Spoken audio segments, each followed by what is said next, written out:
Please do. E3 Media.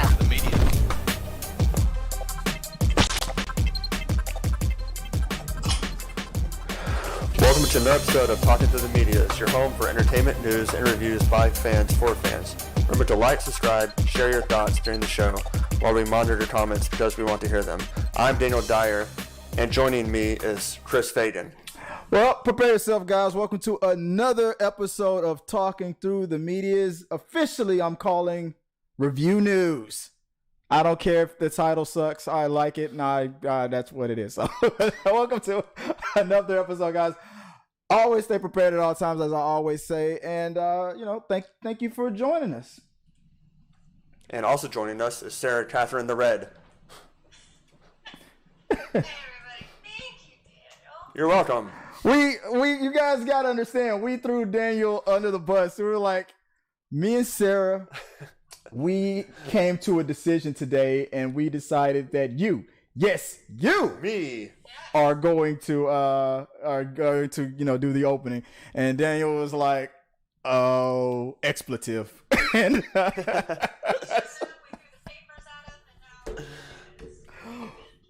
But I did it. But he did it. That was it. We'll Now to go back to rewatch this. we're gonna rewatch it and no, it's gonna be fine. It was great. It's like you gotta get it out. The best way to get to go through a wall, you gotta go right at it. You just gotta go right at it. Break that fourth wall. But guys, we're gonna go over a couple of topics from the week that we want to talk about. Some of the things that you guys have been discussing online. A lot of big news that's been happening. So some things with a couple of directors, a few actors, a couple of companies here and there. A little drama, some good news, some not so good news, something entertaining, something that we're gonna just get over. But we're gonna start the day off with our spotlight. I know we normally do this on Wednesdays, but I am going to transition eventually. I keep saying it every week. It's gonna be Wednesdays, Thursdays, and Fridays. So I apologize for not keeping up. It's just been one of those. It's been a week. I'll explain it later. But let's get into the spotlights, guys. The first thing we're gonna spotlight. Sarah, do you mind just running through our spotlights real quick? Not at all. Okay, our first spotlight is Space Entertainment Enterprise, the company co-producing Tom Cruise's upcoming space movie. Plans to launch a sports arena and production studio in zero gravity. S.E.E. is the acronym, has unveiled plans to build a space station module that contains a sports and entertainment arena, as well as content studio by December of 2024, so not far away at all. The module is intended to host films, television, music, and sports events, as well as artists, producers, and creatives who want to make content in low orbit microgravity environments. Okay. The future is now. So basically, they're making a rec center in space. I heard there was going to be a massage parlor and all kinds of crazy stuff. Yeah, nacho. Yeah. But this is the movie they're filming all in space, right? Well, I don't know. I think that whenever it requires it, like I think Tom Cruise is the first is producing a movie where it's going to be beneficial, and then moving forward when it's required. I think if I understood correctly, that's what they're getting ahead of. Either way, or NASA is like, you know what, we're bored up here. Help us out. I don't know. What do you think, Sarah? What do you think about this whole? I think it's interesting, and I'm not really surprised they're doing like a low orbit space station. Because, I mean, they actually can. They have the technology now. They've had satellites and space stations in low orbit while they were doing stuff to them. So this is not that surprising. And with the commercial flights to space or just to low orbit to where people are feeling that anti-gravity, I mean, they've been doing that for years now, so this is not that surprising. It's hella cool, and I want to go. So if somebody out there is really rich and wants to buy me a ticket, I was about to say you got like $300,000 for a ticket. I bet you it is really cool up there. Yeah, I bet. All right, what do we got next? So the next one is a bit of a womp womp. So both the Fett audiences scored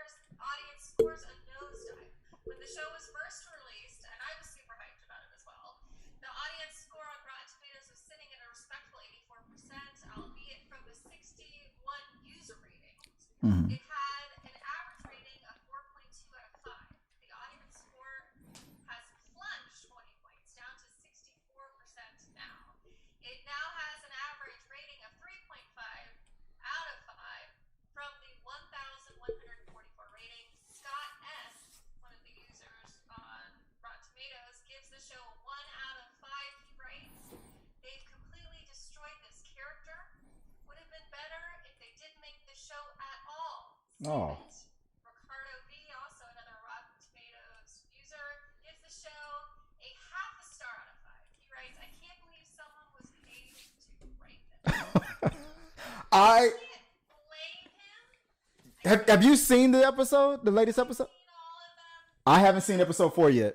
Best one, and it's been a bit of a womp for me. I expected worse. Actually, having it come behind the heels of The Mandalorian, which was an amazing show. I absolutely love that show. Mm-hmm. This really hasn't been that much of a draw, and it's been kind of slow. And the storyline itself has been really choppy. And these are very amazing characters. It says, wait, they say they can't. Honestly, They say they can't hear you. me, I have so much good stuff to say. What is going on? It said. So Sarah's been talking this whole time. You guys could not hear her Whole time? this whole time. Okay, I'm sorry. Oh no! Let's see if we can fix that. Okay. All right, now say something, Sarah. Hello. There, it should be. Yeah, I see it now. It Okay, couldn't do you it want couldn't us hear to you for a start second. Well, I mean, no. I mean, the first thing we were talking about, we had a spotlight. We talked about the space station.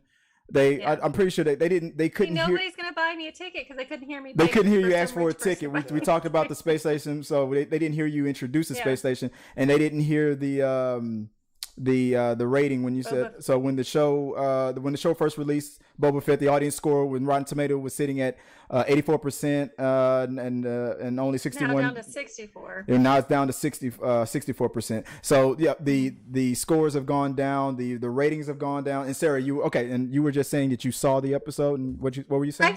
I've seen all of them. Mm-hmm. I've been watching them kind of religiously because I'm hoping that something magical happens. But like with a lot of the newer Star Wars things that have come out, it's incomparable to the originals. And with The Mandalorian was amazing. I was very happy with that. Absolutely love the show. Boba Fett has not so far lived up to the bar that The Mandalorian has set as far as these Star Wars series. So I'm kind of sad about it because Boba Fett's an amazing character. Super hyped. There's a lot of lore around it. So now they're putting concrete things down, and it makes me sad that it's just not what I wanted it to Living be. up to the I'm potential. hopeful it's going to get better. This last episode was better than the previous ones, but who knows where it's going to go. What do you think, Daniel? I know you got thoughts. What you got? Yeah. Have you seen for one? Yes. Did you see episode 4? I've seen episode 4 also. Okay. So I mean, yeah, like I think because we had how he was introduced in that episode of Mandalorian, like everybody wanted that, like in these first 4 episodes. They're expecting him to just like come in, just blow stuff up, dominate people. But I feel like they're just kind of giving him kind of like character development in a way. And so it showed you his past, what he went through with getting out of the Sarlacc pit and all that. So I feel like people are just wanting that all the time. But I feel like there's always story to tell. And so it can't always be just blowing up stuff and doing this and doing that. And I feel like, but the last 3 episodes, I feel like we're going to get a lot of that. Because how they ended episode 4. And I don't so, know. Episode 4, I liked it. It was better than the other ones, but yeah. I mean, I totally agree. It twice.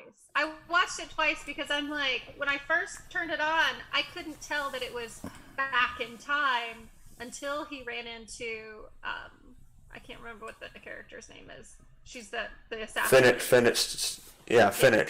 I've always been able to determine like which is which. It just, I feel like it's like a different feel to it from when he's in present time to when he's thinking about, which is every time, basically we found out why he was in the Bacta tank all this time, because he was healing from Because he was dirty. Well, because he was healing from his that good injuries. scrub. He was, but at the end of the episode, like, oh, you're fully healed now. So basically the Bacta tank was healing him. Right.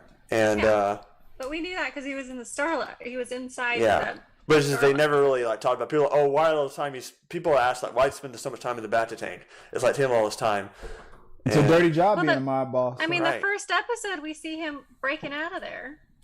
Yeah. So. I mean, yeah.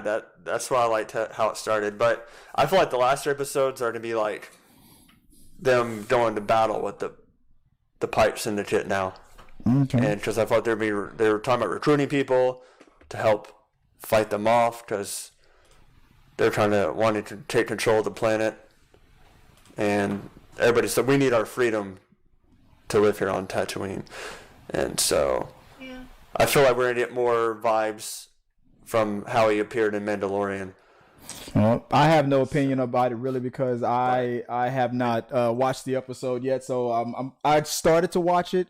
And then I was like, I was literally like 5 minutes in, and I felt like I was missing out on some work, and I never put work ahead of Star Wars. So I started. So it's like I guess my fingers on the pulse of society. I was like, I guess that's where the fandom is, I guess, or where we kind of are with this show right now, because it's like it's in a way it's kind of killing that the thing that made Boba Fett such a cool character was the mystery behind him. And I'm not saying that like taking away that mystery is a bad thing, but the way this series is doing it is kind of killing the legend in a way. But but I think there's still room for improvement. So we'll see what happens and I'll see what happens in episode 4 since I haven't checked it yet. And then we'll see. Hopefully the series ends stronger.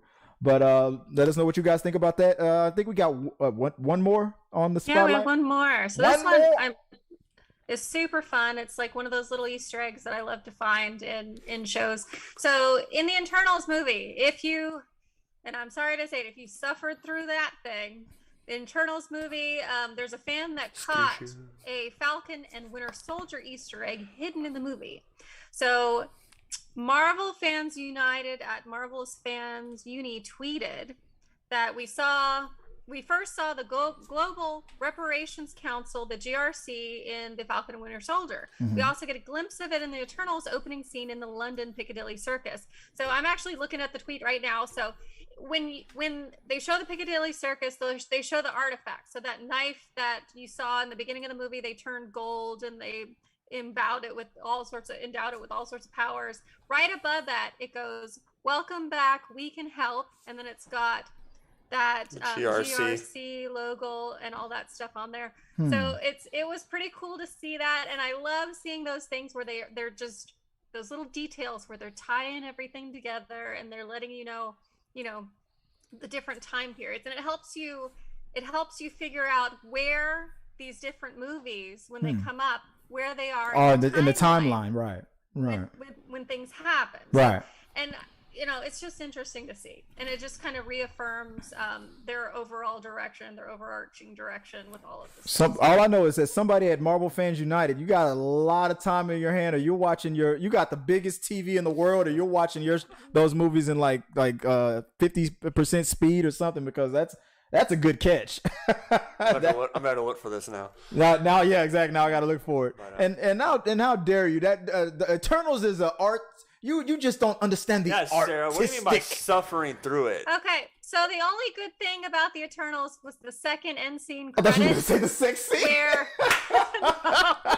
second end scene second scene at the very end of the credits, the extra scene where you hear this voice talking to the guy from Game of Thrones whose character, you mean when Blade comes out? So, I mean, I knew that was Blade starts speaking in the background. This is what Sarah just said. When Blade starts speaking. This is exactly what Sarah just said.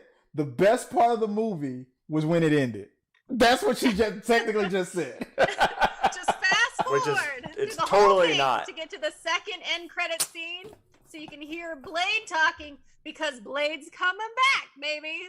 Well, we already known that since 2019 at San Diego Comic-Con. But here he is. Daniel's like, how dare you? How dare you? Yes. But that credit scene was awesome because I knew Marshall Hawley's voice from the start. So in the theater, I yelled, "Oh my God, that's Blade!" I thought that was who was the Chiwetel Ejiofor. I thought that was him at first. from Doctor Strange, the villain, the black guy. Mordo. Mordo. Yeah, I thought that No, was him. but I could tell that was Marsha Hawley's voice. Yeah. So when I heard it, I was like, oh my god, is that Blade? Basically, that's how it went. But if man, the vampires come back to the MCU, are the mutants coming back to the MCU? I mean, come yes, on. they are. I feel When? like because I want him Moon now. Knight Bring fights him in. vampires, I believe. Bring him So in. You said I'm Moon ready. Knight fights I'm him? pretty sure he's fought vampires in the comic books. Yeah, he has. Marvel, yes. But hey, man, I thought there was plenty of awesome scenes in Eternals. No, yeah. I like this. There was story, and then It's an acquired taste. I mean, my kids. I tried to show it to my Should we nitpick kids. the Eternals right now? Should we nitpick them right now? Because the Eternals in the comic books, this story, of this movie, and who they've made these characters to be are nothing as they were originally written. No. The Eternals themselves. course. are Oh yeah, not it's a film robots, adaptation, of course. but they made them robots, and Celestials It- aren't born from the insides of planets. That doesn't mean that they're not that's robots. It was. I mean, a just twist. I mean, no, just in the because original it's not. comics, they were not robots. They did not die because the planets died. None of the planets died when Celestials are born, because that's not how Celestials are made. Yeah. Oh, You know, none did, of that did stuff's the true. did the Those film are all did the major things that happened in this did, movie. Well, okay, oh but did the film adaptation take liberties to make the story better? No, or- there's difference between taking liberties and then completely taking a race of alien people and making them into robots that are erased and garbaged as a celestial is born out of planets when celestials aren't even born out of planets. Oh, man, Sarah, Well, really, then- Sarah out there fighting for the Celestials. They Woo! just wanted those a curveball. Curveball, baby. Yeah. I mean, like I thought it was It's cool not how a they did it. curveball. Like, It's a complete rewrite of characters. They could have named him anything else in the world But Celestials, and yeah. made this story. But instead we they decided to take find the out Eternals and the that Celestials. not all Eternals are sideboards or robots. We find it No, out at the very. just because Harry Styles shows up in a skin-tight leotard doesn't mean that he's. This is also about an to turn into Eternal. a conversation if about they're- Harry Styles' figure, isn't it? No, we I'm have not talking now about that. steered Because towards. I'm he just saying, can't not all be- Eternals, if as we Thanos find out in was the an first Eternal- credit scene, not all No, Eternals Thanos were. is an Eternal as well. But he Did you know wasn't. that? Ego, you talking about Ego the planet? Ego? Yes. No, Thanos. Thanos is an well, Eternal. part. He has a deviant gene, but we don't know if he's. an Eternal that was mutated in with Yes. the deviant. There's that word, mutant. There's The that word deviant. again. Yes, but Mutant what I'm mutants, saying, baby. That Woo! made him found look out that that not way. all Eternals are cyborgs, as Harry Styles But is not one. But no. But see, how can that be possible if the Celestials made Eternals as robots, which they've explained in this movie? Because it's in the script. But not all no, Eternals, not all Eternals are those cyborgs. But you can't be an Eternal and be a race and a species, but also be robots, because how could they all be the same thing? They're not, because one is a freaking robot. So the now other we're one's a getting we're species. getting into the conversation of can a robot See what I'm who is self-aware have a soul? I say yes. These robots have souls because they're like Johnny Five. They're alive. That's what I feel. But all right, They're but, either androids or they're a species. So it's one or the Well, other. They are a species. I feel like It can't be an android and a they are like a- sentient beings with They can't souls. be- They love, they feel, they No, you they can't. Like, no. If I built a robot that looked just like me, it wouldn't be a human. what? They wouldn't be human, what but you're the saying. Eternals aren't human. All right, we're getting too psychedelic in this. They can't be Eternals a is species awesome. and android. Don't hate. They can't be two different things and be called the same thing. Hey, They can't it's be. it's a movie. It's- You just need to enjoy the movie. I and see not I think see wait. both sides. I see I the didn't argument. enjoy the I see what you're saying, Sarah. I get it. I get it. All Yes. right, but yeah, that's a thinker. I'm gonna sit on that one, but I gotta call can't it be because manufactured. there's a Can't time be we gotta call. manufactured and I want to, biological. I want to move on to the. I know what you. Well, no, I get. I know what you mean, but I want to move on to the Code Red situation because there was I got my topics moving around so fast. There was a topic that quickly came up that I want. This has been going on for a while, but I wanted to get your opinion about this so bad, Sarah, because this was so funny. The whole situation where, real quick, guys. So I don't know if you've heard it on the news where the rapper Drake had a little good time with the little Instagram model, doing the horizontal polka or whatever it's called there. And after they were done, he disposed of the protection and put hot sauce in a condom to guess it's a spermicide. All right. And then she decides to go into the bathroom, retrieve said condom, and attempt to impregnate herself, and got a little hot sauce surprise. Daniel, what do you think about this? He's trying to process it. Golly. Trying to trap him. Trying to trap Drake. That's crazy. And now, and he admitted that he did it. Yeah. And now he's suing. No, she is suing him. But that's just messed up. Like, why would you try to, like, you're unknowingly trying to have his kid, and all fair in love and war. But that's just like, I don't see why she's suing. Like, that's kind of like you're out there doing something behind his back, and you're the one wanting to sue because he did this to prevent a pregnancy. What is it? What is the grounds of her case? That the hot sauce caused damages, I guess. But if he didn't knowingly dose his giblets, dose his possible children, babies, right? With the hot sauce, and then ask her to do something like that with it, then he's not liable for anything. Right? He didn't ask her to do it, and he didn't do it himself. Yeah. Like, he was trying to prevent it, and she's trying to, like, go behind his back. My whole thing is, if he's so worried about it, why didn't he just flush it? Well, that's what everybody's saying. Everybody's trying to put it on him, saying you should have flushed it, you should have did this, you should have did that. How about she shouldn't have gone into the bathroom and tried to impregnate herself? She's in the wrong. That's disgusting in itself. Yeah. And honestly, that has happened. There has been so many times lawsuits and cases where people, like maids, would go in and take condoms, use condoms, and impregnate themselves, and end up being on doing the I was child wondering why I saw a raising TikTok video about this child. recently. So that has happened. That's a legitimate worry for, I imagine, for a lot of these people that are of this economic level. But I guess for my thought is, you could have just flushed it or rinsed it down the sink. But to go to the steps of going to get hot sauce or having hot sauce already in the bathroom premeditated to put it in there instead of he could have just rinsed it out in the sink. He could have flushed the whole thing. I'm just saying that maybe he thought that she was going to do that and wanted to teach her a lesson. Oh yeah, we know that he's not going to. We know that he's not going to look at the judge and say, I thought she was going to try to impregnate herself. That's why I used that. He's not stupid enough to say that out loud, but we know that's why he did it. Have you talked to guys lately? Because sometimes. Oh yeah, you're right. Yeah. You know what? Yeah, you're right. I'll give you that. He might say it. So, because to me, that seems like an intentional act. Like, he knew that she was going to pull some sneaky stuff, and then he decided to teach her a lesson. I can get that. But here's the question. Is it illegal for a man to put hot sauce in his own condom? It is not, but it would be intentional malice if he knew beforehand that she had plans to do something with that full condom, and then he put hot sauce in there to intentionally teach her a lesson. That is where that would go. That would be a grounds for case right there. So you believe that she does deserve something from this lawsuit? No, that's not at all. She was what being I said. stupid. So you're basically saying she deserves to be heard, but at the end of the day, you'll be like, not even a little bit. Oh. But if he knew that she was gonna do something with, but also it looks red. What color was the hot sauce? I guess the major question is, what color is his giblets? And yet she sees the red, but still decides to do this. That's a good point. Most say that again. So she sees that there's red. I've never seen like white hot sauce.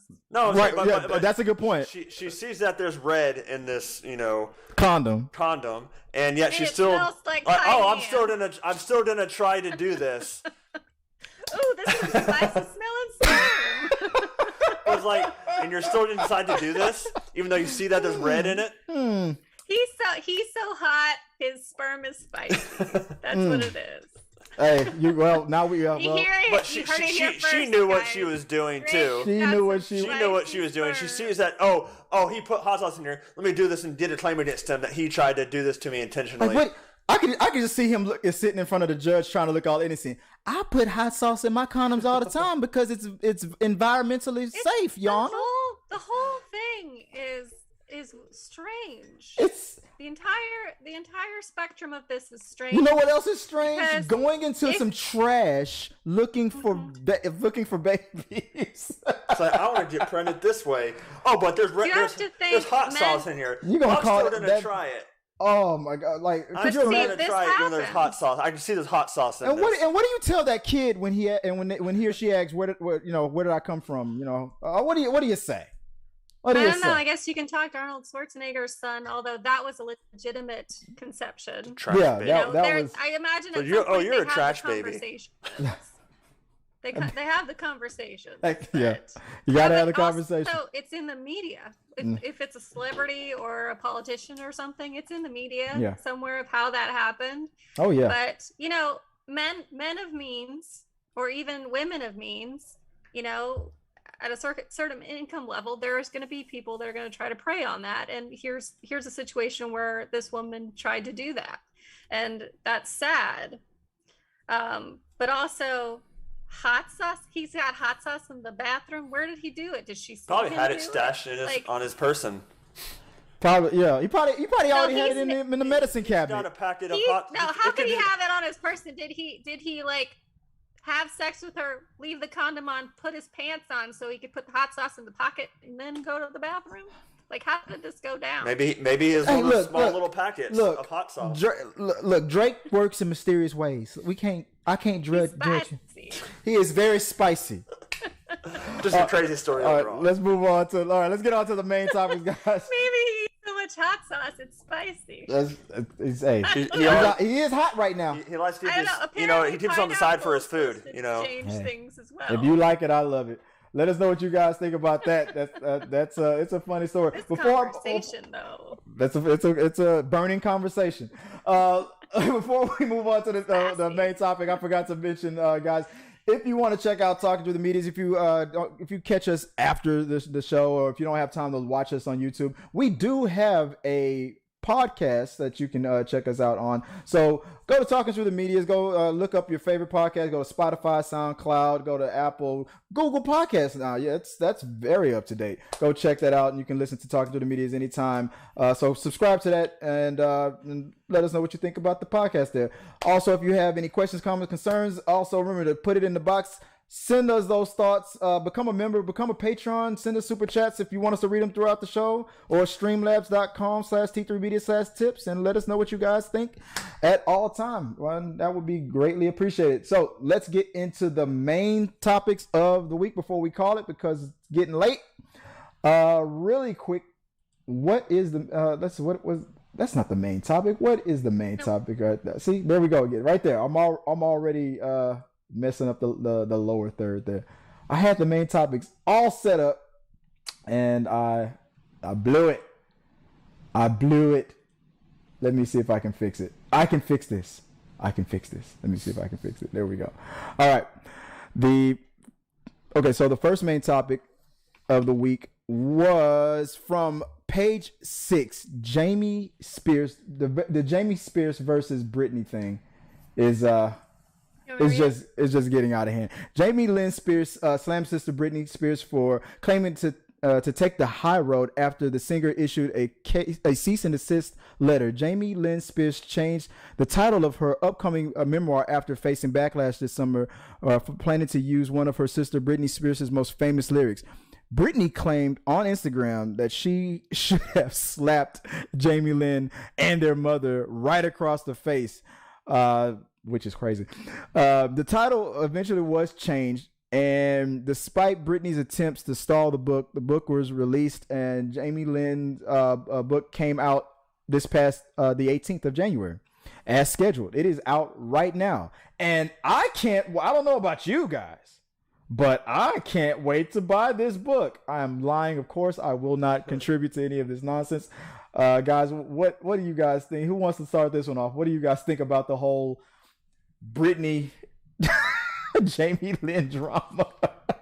So it's not surprising how quickly this book came out after Brittany was basically freed. So the family is just trying to capitalize on whatever it is. And the meal ticket is gone. it's just sad. It's sad. The whole thing is just sad, and it's just getting a little more pathetic and all of that as it goes on. Regardless of who's perfectly right in this situation and who said what, it's just all playing out very publicly. And to me, I would be mortified. I would be mortified. For me, it's just. I understand the beef that Brittany has with her father, with the parents. I understand that. And I also understand that she's also upset with Jamie Lynn, because even when in her adult life, she didn't do much, in Brittany's opinion, to voice, support or say that this conservatorship needs to go away and all that stuff, which is what Brittany's ultimately upset about. She was buying into the whole thing because she benefited from it as well. But the only reason why I'm going to give Jamie Lynn a little bit of the benefit of the doubt, in her adult life, there's no excuse. I mean, you know what's right, you know what's wrong, you knew this was wrong. I think you should have showed Brittany a little bit more support in your adult life. But she was a part of this system, and that, bleeding off of Brittany's fame and success and this conservatorship and benefiting from it from when she was a child. And it's hard to break those habits, those things that you were taught as a child and you grew up with. That's most of her lifestyle. That's all she really knew. She grew up thinking that the way Brittany was being treated and used was normal. And there's an argument that when she became an adult and really saw the full picture, that she should have said something, maybe. But I would have given my sister a little bit more slack than my parents. I understand the anger against the parents, but I think the stretching out the beef with her sister is just, I don't know. This is kind of bullshit that she's come out with the book, and the whole book is basically about that. And Jamie Lynn is 30 years old. I agree. And as an adult, you take responsibility as an adult. But I would give her a little bit more of a leeway, because she was a child when it started, and the parents are 100%. I understand what you're saying. So she grew up in this environment where it's okay to take advantage of her sister because her parents enabled that behavior.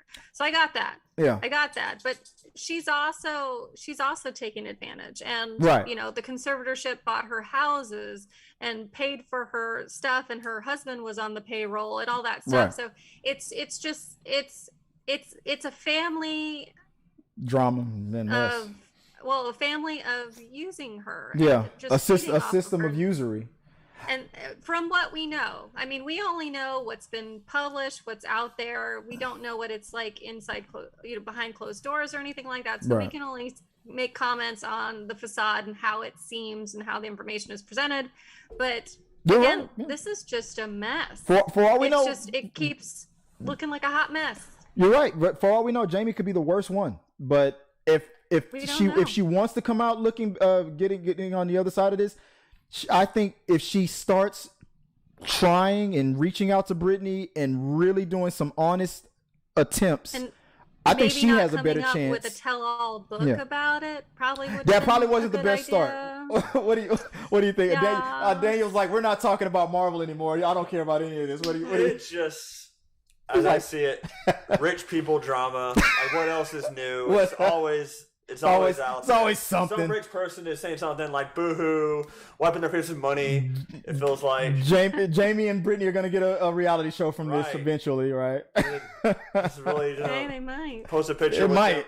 New it money could be now. The plan. We don't know. Yeah. It's like that. Like basically how Tallahassee was in Zombieland. Yeah. Just wiping his face, wiping his tears away with money. That's how I see it.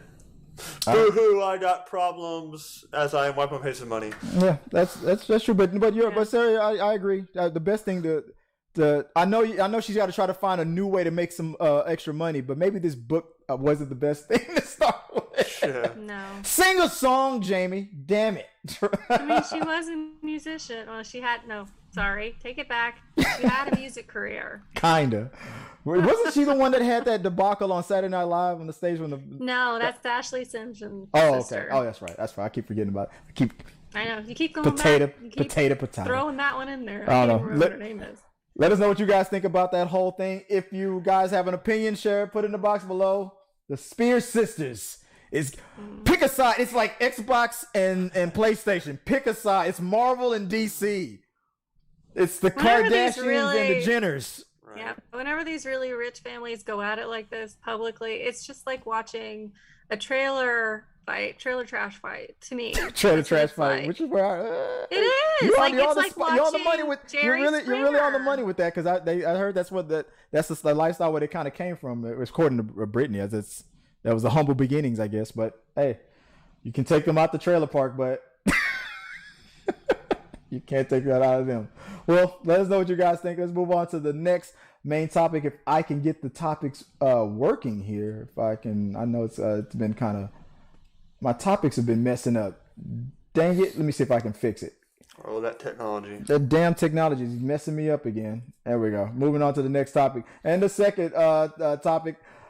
Bong Joon-ho, the director from the movie Parasite, which I love. That was a good one. Yes. Is going to be working. He's on his next movie. He's going to be working with Warner Brothers. And he's set to work with Robert Pattinson, and he's in talks to work with him. Sources tell Deadline that Bong is in the talks to write and direct an untitled film based on Edward Ashton's upcoming novel, Mickey 7, for Warner Brothers, and that the Batman star Robert Pattinson is in talks to star in this film. I've only heard a little bit about what this project is about. Something about a cloning situation where. Like maybe like clone hitman or clone assassins, and when one clone dies, they activate the next clone. But then like clone number 7, like he dies, or they think he dies, they activate the 8th clone. But then 7 returns, and now 8 and 7 are like inside. It's supposed to be what this book hasn't even come out yet, and they're already talking about making a movie out of it. But I might that's what I've heard. I might be wrong about the plot. Maybe that's the plot. Maybe that is. Maybe it isn't. If I'm right. If I'm right, Daniel, what do you think about that? Does that sound intriguing? Robert Pattinson working with the director. I'd watch it. You watch? I would watch it. What do you think about that concept? That concept, yeah. Yeah, I mean, it seems pretty intriguing. You know, it's like, we think this one's dead, but he's coming back, and there's gonna be all this drama now. Didn't Schwarzenegger make a movie like that? Assassins, Oh yeah, Chris. kinda. But in that movie, they cloned him, you know, without his knowing. And those already they were meant to be existing at the same time, right? And then you find out, oh, this one's a clone, and da da da da. Right. This one's like a little bit different concept. What do you think about the whole concept there? So this movie isn't actually about assassins. So I'm gonna read the excerpt. The models. Oh, you found it. Oh, okay. Story. I did. Mickey 7 is an expendable, a disposable employee on a human expedition sent to colonize the ice world Nilfhelm. Whenever there's a mission that's too dangerous, even suicidal, the crew turns to Mickey. After one iteration dies, a new body is regenerated with most of his memories intact. After 6 deaths, Mickey 7 understands the terms of his deal and why it was the only colonial position unfilled when he took it. So the idea is he's a clone, and they use him to basically die over and over, to test conditions, to fix something that would otherwise break a human being and stuff like that. And so Mickey 7 actually realizes this and realizes that he's just basically keeps getting sent to his death over and over again.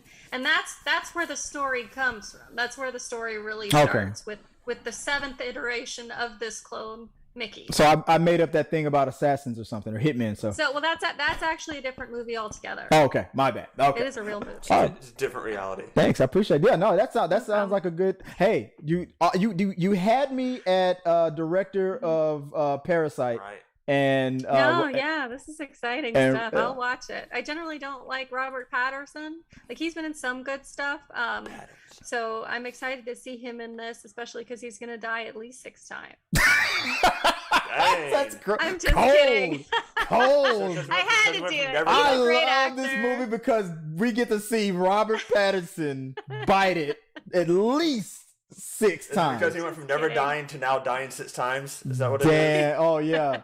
The opposite of Twilight. What does John I'm Campion just call it? kidding. Twilight. He's a boy. great actor. He was in Water for Elephants, which is a great movie. But He see, did like really he's well. been saying he doesn't want. I mean, he doesn't want to be known for Twilight. I mean, he's did because he needed. Oh, money. but well, he's about to be known for Batman, so. Right. Well, it's like because but he was like, oh, he One took way a or job. the other. He wanted the money, so he took that job for No, you know. it was a good role for him. It propelled Right. him into the spotlight as Exactly. it did, and that's. But what it's like he now needed. you're saying He's I just don't gotten want to be all these known other for that roles because only. of it. But I've appreciated that Pattinson has focused on like smaller indie films, and he's proven that like he's a legit actor. Christopher Nolan saw it. These directors, they're fighting to work with him. It's like he's always gonna have that little stigma on him, and maybe Batman will finally wash it away. Well, just like Leonardo DiCaprio in Titanic, perfect you know? example. So it's okay. Perfect example. Leonardo Back in the day, Leonardo DiCaprio was just he wasn't taken serious as an actor because he was just a pretty boy from from Family Ties when he first started off when he was a kid. I have no idea. And then when he was in the movie The Beach and the Romeo and Juliet movie, like he wasn't really Which taken was serious. really good. But That it was my like favorite even the Romeo and movies that Juliet. people judged him on, Right. he was great in, but Right. because of how attractive he was. Looked well. He also he was skinny and he looked very young, even when he very, was very older. Teen Magazine-ish. He was. Even I mean, it's so throughout great all of movies. his 20s, he looked very young. He looked like a teenager. But even when so. he was growing up, it took him a while to shed that. And when he finally did, it was around like Departed and movies like that, where it was like that was probably around the time as Blood Diamond also. Blood But Diamond. I think he's Blood making up Diamond was for when it it because happened. he's Blood still Diamond was dating amazing. teenagers, so it's okay. What was the Leonardo DiCaprio movie for you that said didn't hear he's no mine, longer Jeff. that kid? What was that What? movie for you, Sarah? That for Leonardo DiCaprio, that said he's I no don't longer know. that kid or heartthrob or something. I never got into him. He was never a thing for me because he always looked like. I mean, kind of but like a not butch his looks, lesbian, just so as I an wasn't actor. into Like, it. like there was never a movie that you saw where you were like, okay. I don't know. part- The Romeo and Juliet I like. I'm having to think of his entire catalog now. Okay. I'm sure there was others. To but- me, it was The Departed, Blood Diamonds, and The Departed. Yeah, see, like for me, like I saw him in Titanic, and then the movie I didn't see him in wasn't. Maybe Blood it was Diamond. Titanic. Maybe it was Titanic. I mean, he did great in that movie, but I'm saying between Titanic was like in the '90s. Yeah. I didn't see him in another movie until Blood Diamond. Was this movie I saw I mean, him in? Inception, he was really good. Well, at see, but I saw Inception. Blood Diamond before I saw was he in Inception. Inception? Well, by the time Inception came out, I already knew he was. Oh yeah, he like was Blood legit. Diamond. Blood Diamond was Yeah. like amazing, and then I saw him in liked Inception in later on. Inception. It's funny. This whole topic of conversation was about Bong Joon-ho and Pattinson, and it all became got to Leo. somehow we just got on the Leonardo DiCaprio. But I'm excited about Yes. about it. That plot that Sarah read out that's way better than what I thought it was. So Right. I'm looking forward to that. Down. That is awesome. So I can't wait to see that. That's going to be great. Now, the main topic, the last thing, I know we ran longer than I thought we were going to. I tried to make this a fast one, but As per usual. as per usual. Hey, that's what she says. I go long. The last Very last item of the evening. the very last item of the evening, guys. So this was a big one. Josh Whedon finally broke his silence. He had an interview on the Vulture website or magazine or whatever, and he let it all out. And one of the things that it's okay. Look, guys, let me just break this down. This guy hasn't said since the allegations of him being one of the worst guys to work with, very difficult, very mean to his cast, misogynistic. Sexist, I mean, yeah. it all started coming out of the woodworks once Ray Fisher from Justice League said his piece. Then what was it? What's her name? Charisma Carpenter from Buffy said something. Then slowly but surely, then it all started to come out. 2 years this guy hadn't said anything. 2 years, and now But I tell you what he did. He fired his publicist, he must have. and then he did an interview. Because he did this this whole interview. This is a very long and detailed interview. You're thinking, okay, I'm thinking when I'm about to read this thing, this guy is about to lay it all out. He's probably going to be very apologetic. He's going to let it all come out. Hey, like, I'm sorry that I gave them this experience. I shouldn't have done, something like that. No, what does this guy do? Ray Fisher, I don't know why he's complaining. He's not even a good actor. Oh, Gal Gadot said I threatened her. That girl can't even speak English. What? Yeah. What are you doing? What? Where's his... Sarah, you just said it. Where is his publicist right now? What do you think is going on here? They're fired, obviously. He fired his publicist. Shit. And Just went off. either doesn't have one or nobody is keeping it, nobody's there to convince him to not To do not. this. To just not. To just not. Like, he would have been just better not saying anything until people forgot about this and then coming back to work later. They do that all the time. Take a break. Or if you wanted to speed up the process, he could have accepted what was being said. I have to take full responsibility and apologize to you for giving you that experience. I shouldn't have done it. I'm not gonna BS and say it was a different time or I'm just gonna look you in the eye and apologize. There's nothing else he could have done to redeem himself. Even if what everybody said, even if it was just an ounce of truth in one thing that everybody said, and I'm not saying that anybody lied, but I'm just saying if what they said was blown out of proportion, they made it bigger than it was, or he didn't intend it to be taken that way, or something like that. At this point, all he can do is fall on the sword and apologize to redeem himself. But right. He chose violence. Yes, he chose violence. What do you think? What do you think about this whole thing, Danny? He chose war. I'm guessing this is all because of how the Snyder Cut happened.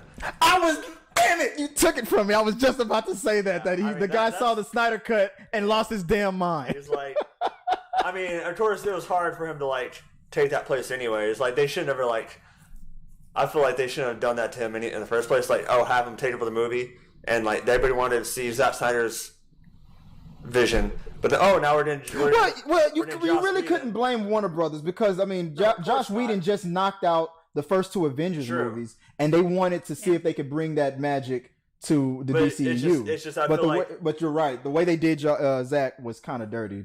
And it's just I feel like Joss Whedon wasn't the director to use for DC because we knew from his first two Avenger movies they were not as dark. They were more light. But that was the direction that DC wanted to go. They decided to shift gears. That was their decision. I feel like it was a bad decision.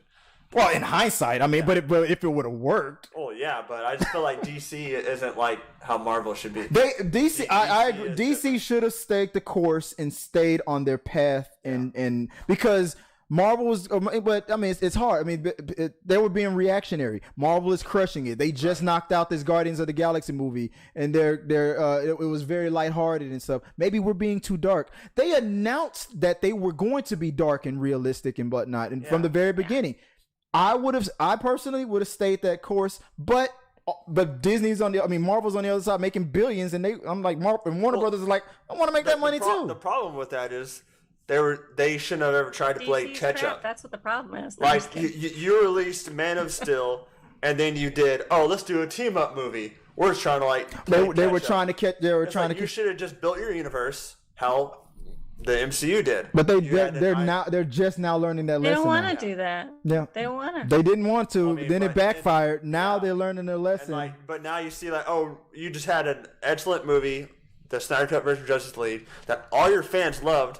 But no, we're gonna reboot everything and not give the fans what they want, which is I think has been a mistake because everybody wanted to see a Justice League 2 for Zack Snyder because they loved what they saw they loved in the first one and now it's Josh Whedon's they don't have my movie and now he's all these stars are complaining how I am and.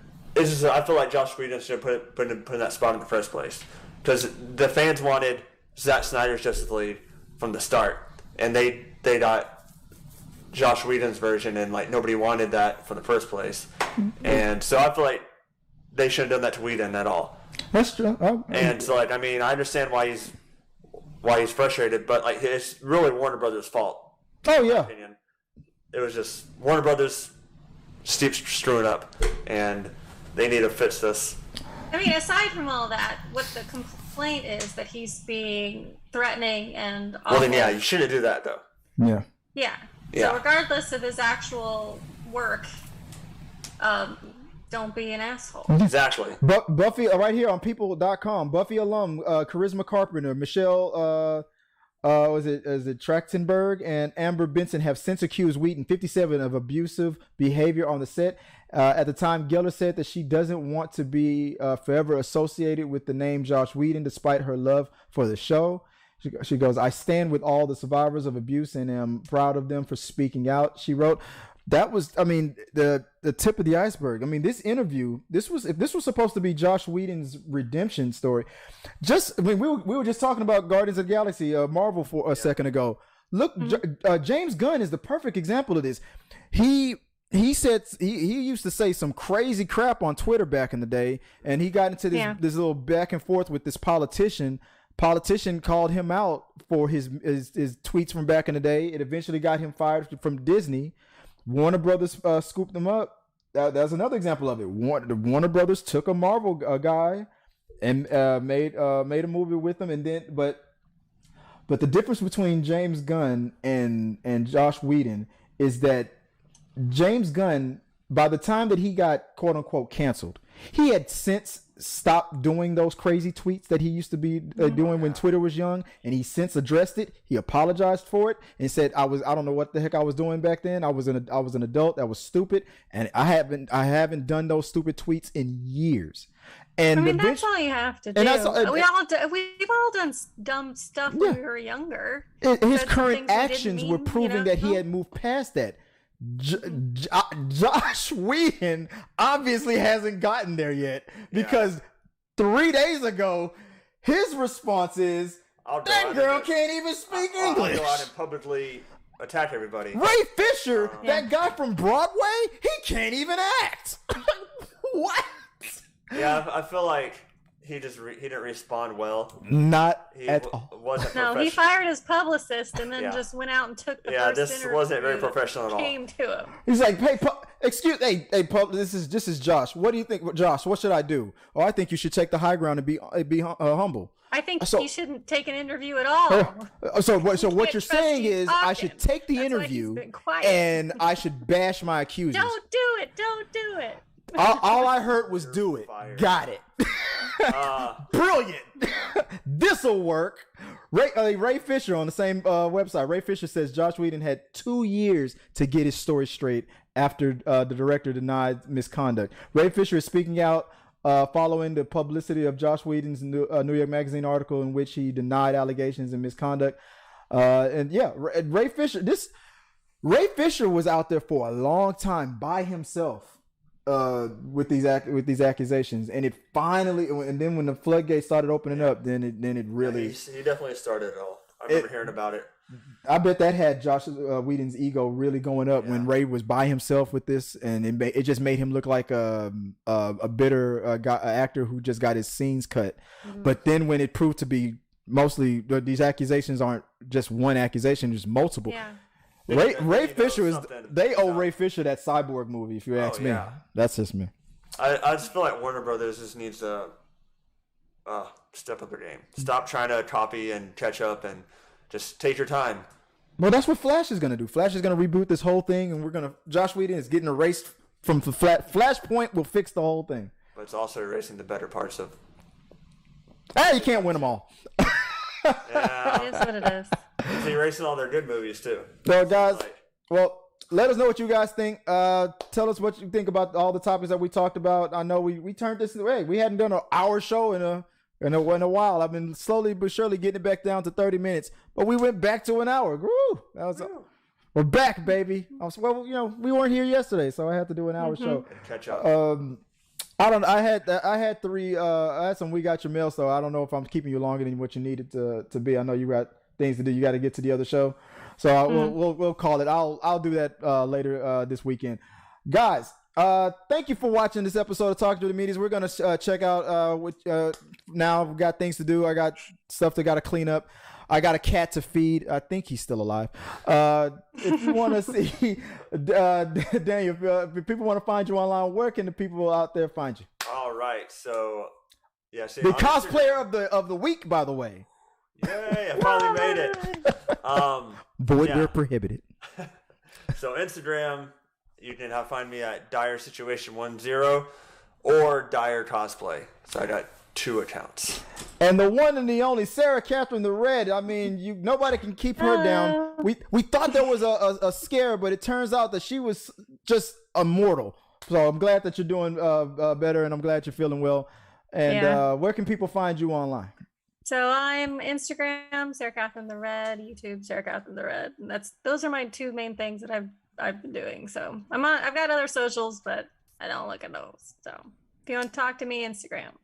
And look for her also on the Guild as well. Yeah, Within the Guild is the other podcast that I do, and that's also on YouTube.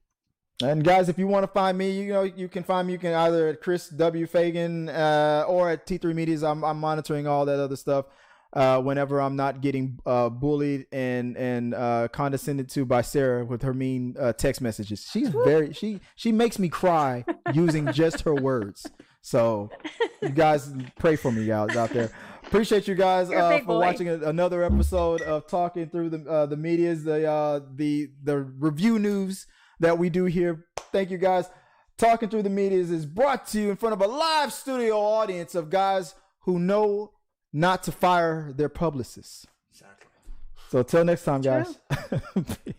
Yeah. Spicy.